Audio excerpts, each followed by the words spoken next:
Hi, today I wanted to talk to you about why budgets don't work and explain a technique that actually does work.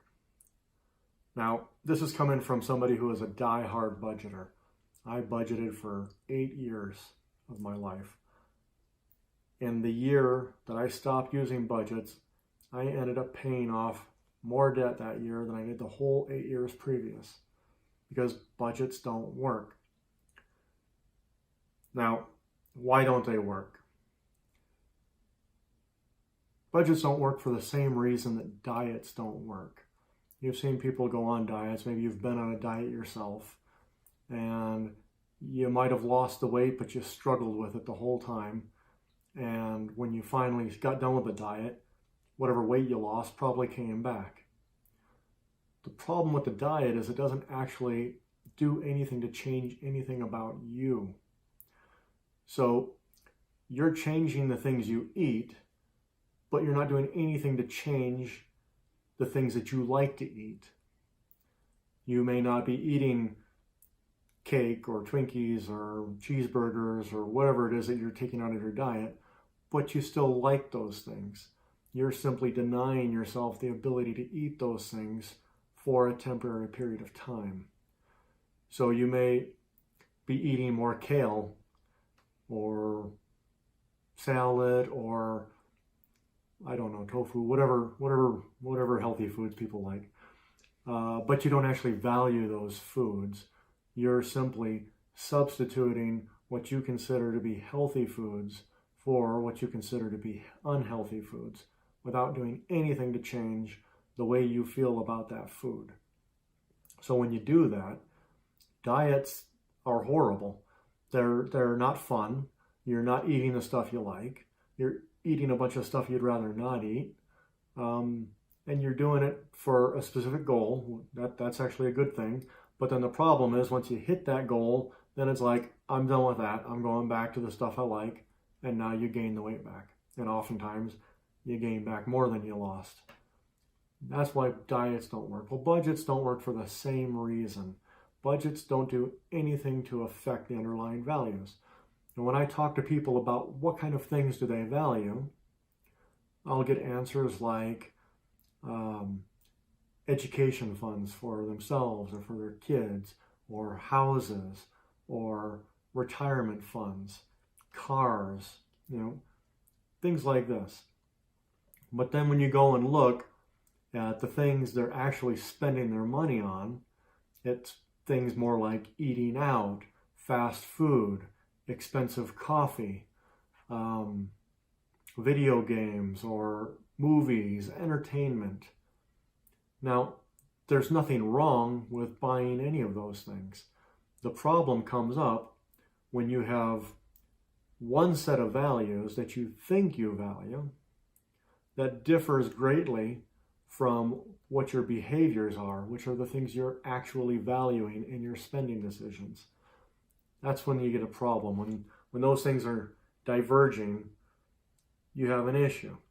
So what we want to do is we want to change the underlying values to be in line with the things you actually think you want to value. Or the other way around, I guess, to where you value the things you're actually spending your money on. So with budgets, they won't actually do that. With budgets, you're setting aside a certain amount of money every month that you're going to spend on certain things. You're going to allocate $600 for grocery and $200 for eating out and $100 for entertainment. And one of the common problems that come up with budgets, anyone who's budget has probably experienced this, where you get your $100 entertainment budget. Oh, and there's a concert you really want to go to see, but the tickets are $60 each, and that's $120. And so concert's only going to be here this month, so we're going to go ahead and do it. And oh, there's also that book that I really wanted, but now I've already gone over my budget. Well, I've gone over my budget anyway, so what difference does it make? I might as well just go ahead and buy the book. We'll get back on budget next month. Or you'll start borrowing from one category to try to pay the other categories. And all the while, never addressing the underlying values of what it is you're actually spending your money on, your spending behaviors. So what does work? I think of it kind of as an anti-budget, doing about the opposite of a budget. Instead of deciding at the beginning of the month, for example, how much money I want to spend on each category, I simply track how much money I'm spending on everything. So as I go and buy stuff, I will track it. I'll write it down. If I go buy a coffee, I write down a coffee and how much and what the date was and where I bought it at. If I go buy a book, I write down the book and what date it was and where I bought it at and how much it cost. And I just continue that. For everything I purchase, everything I spend my money on, I write it down.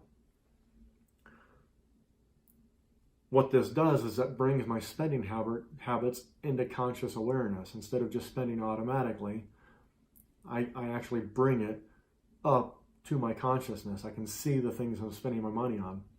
Now, this isn't actually the magical part of this just yet, and there's a few rules to doing this. The first one is that, be conscious. And so I highly recommend, especially if you're just starting out tracking, go get yourself a pen and a paper and start tracking it that way, on pen and paper, because that's the best way to bring it into your consciousness. Go get a notepad and pen and make it your first item on there, notepad and pen. What date it was, where you bought it, and how much money you spent. And keep going from there. Be dedicated to it. Think of it this way. If it's not worth writing down, it's probably not worth spending money on. Let me think that. Hopefully that sunk in a little bit. I'll say it again. If it's not worth the trouble to write it down, what you bought, where you bought it, what date you bought it, and how much it cost, it's probably not worth spending money on. So just don't buy it then. The next thing is you have to review it regularly. When you're first starting out, I would highly recommend you actually do this weekly and monthly.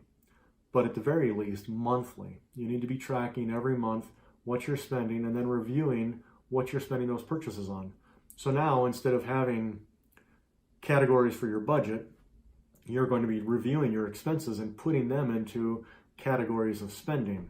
So every time you went out to eat, you might put that in a category called restaurants and add up all of those expenses. Or every time you went and bought video games, you might put those into a category called electronics. Or anytime you made a car payment, put that in with your car payments, and so on and so forth. And then at the end of the month, review and see how much you're spending in each of those categories. What's probably going to happen is you're going to be surprised at some of those categories and how much you're actually spending on them. Now, here is the next rule that you have to make sure that you're using, and that is there is no judgment in this process. You are you. You have to accept who you are right now. The reason you don't want to use judgment is because judgment tends to bring about denial.